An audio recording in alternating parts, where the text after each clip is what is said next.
Hi, this is Janice Lee, and I am a decorative arts and residential contents appraiser. And I'm going to be talking to you about damage does not necessarily have to be your loss. Insurance coverage is one of those invisible things that we don't necessarily like to pay for. But when we need it, boy, does it come in handy. One of the important things that I think people need to do is to be familiar with your policy. What exactly does your policy cover? When we begin to talk about residential contents, we're talking about the tables, chairs, and things in our home, but sometimes we have things that are a little bit more expensive that general policy, if you have a blanket policy, may not necessarily cover. You may have to get additional riders to cover things like collections, art collections, or jewelry. You really want to be sure that you're clear about what your policy covers. Let's take, for example, you have an art piece that's worth $10,000, and say that you have several art pieces that total $50,000.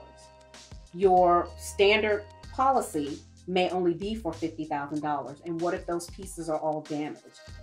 Nothing in your house is being covered except your art. And so again, in that case, you may need to get an additional rider for collections or expensive jewelry. When meeting with a client, I may ask them if they have a collection and encourage them to insure that collection.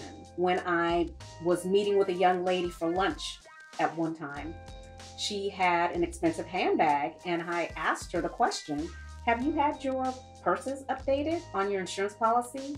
Simply because these are instances where you may want to go back and take a look at your policy as you're adding expensive equipment, designer purses, expensive jewelry. And sometimes it's not that an individual piece in and of itself is expensive, but that as there are multiples, the numbers do go up.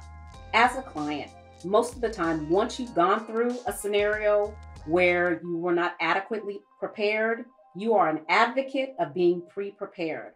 I really do encourage people to be proactive and not reactive.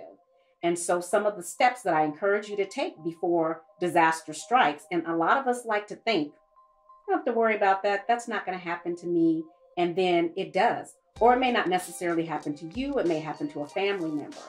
And so some of the proactive things you want to do is understand your insurance policy.